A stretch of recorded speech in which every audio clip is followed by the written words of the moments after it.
Wish I had better news for you.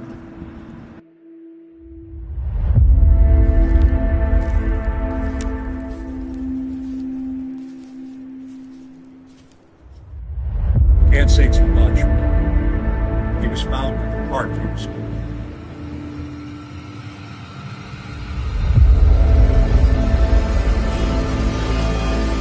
Who goes there? Who?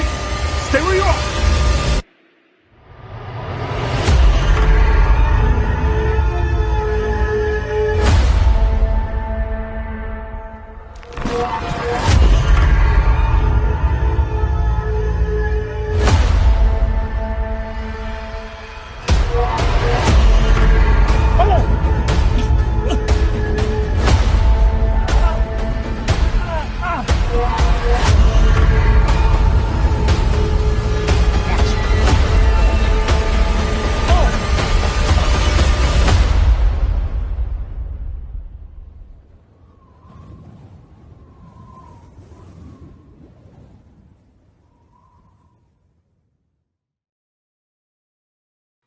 What's up, guys? Lance the Obscure Movie Guy coming to you once again with another fun-filled, fact-filled video that you probably won't care about, but we're going to do it anyways, trying to change the world one post at a time.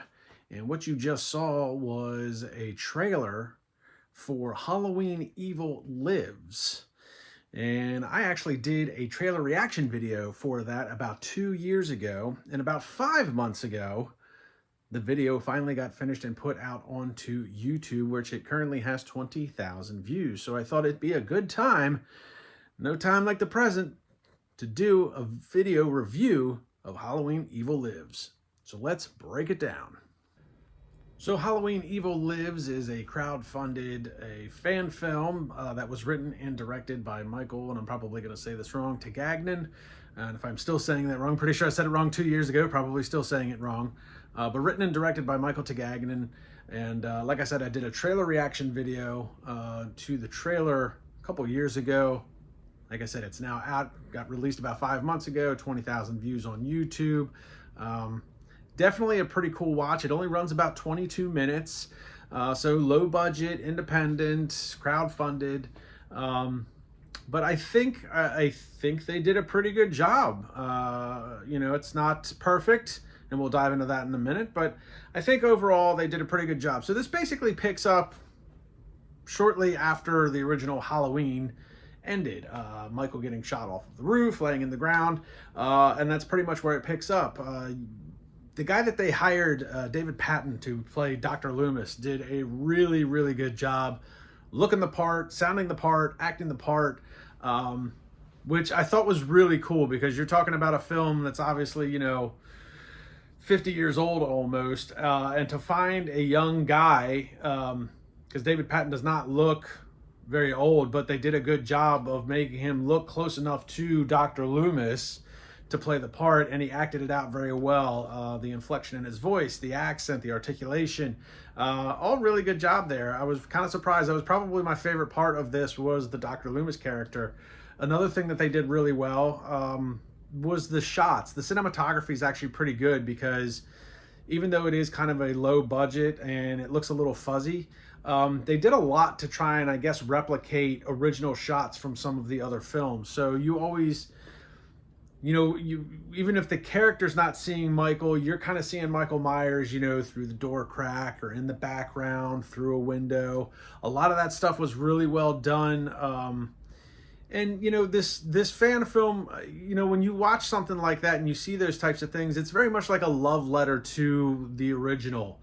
You know, these people really liked the original Halloween. Let's continue that story if we can ourselves, you know, and it was pretty cool. Some of the cinematography was really well done, and it was done with intent, you know, to try and look like it was filmed way back when, to try and replicate some of those shots, you know, and that adds to the overall, you know, aesthetic to the movie. You know, Michael, you know, he's never moving very fast. He's always kind of hiding in the shadows, and they did a really good job replicating all that stuff. Now, the fan film is not without its issues, but a lot of it is some of the same typical stuff that you run into with a lot of low-budget things. The audio quality in some of the scenes is really bad, particularly the outdoor scenes. It's hard to hear the characters. You pick up a lot of wind noise. So that was kind of an issue throughout the course of the film. Some of the editing is a little weird. I think some of the shots, you know, the camera was already rolling and somebody called action and then they went and they didn't cut out like that first couple seconds of a scene to try and make it look a little bit more fluid, if you will. And then I gotta be honest, as much as I like some of the cinematography with Michael Myers, you know, kind of lurking in the background, the actual kills, some of the kills are very, very silly looking and kind of campy. And I don't know that that was their intent, because nothing about the Halloween movies has ever come off as campy to me. But it's just, again, it's kind of a typical low budget type thing. You don't have a lot of money for special effects. I think they were trying to, I mean, obviously they did the best they could. I'm not going to take that away from them. I think they wanted to try and make it as real as they could with what they had.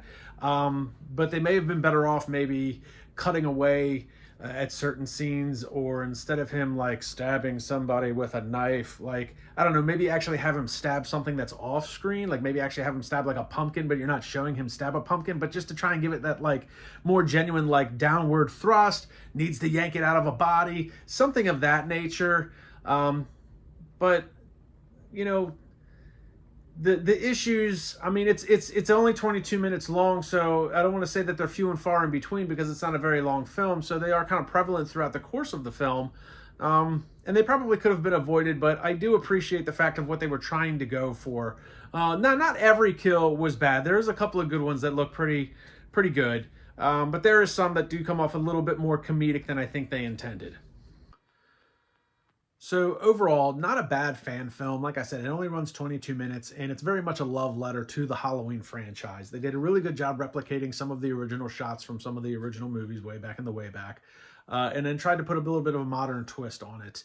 There is some editing issues and some audio issues, but those I think can be overlooked if you're a fan of the franchise and if you're a fan of fan films.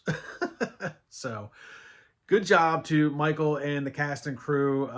Major props to David Payton, who played Dr. Loomis. I think he did a really good job. I would love to see more of this moving forward. I would like to see them try and do maybe another fan film, continue the storyline, because let's face it, Michael never dies. I'm sure there'll be another reboot from Hollywood in the next year or two. So I feel like this is something that they could continue to do. You know, with some of the characters. But I mean, this is also a learning process. So I think that they can take some of the things that they did here and they'll know how to execute them better if they ever decided to do it again as a cast and crew. So overall, not bad, pretty good, pretty solid. Props to them for making it happen. And I'm sorry it took so long to get around to reviewing this. Like I said, it was 2 years ago that I did the trailer reaction, and then obviously that was 2023. It got done in 2024. They sent me a link and a comment about 5 months ago, so I'm backlogged a lot, unfortunately, with everything I got going on in my life. But Michael, good job. Keep it going. Do another one. Make it happen. Like, subscribe, and comment on my YouTube channel. Go check out Halloween Evil Lives. You can easily look it up. It's a fan film. Like I said, 20,000 views and counting. Subscribe to that channel. Michael's got more on the way, I'm sure. And I'll see everybody in the next video.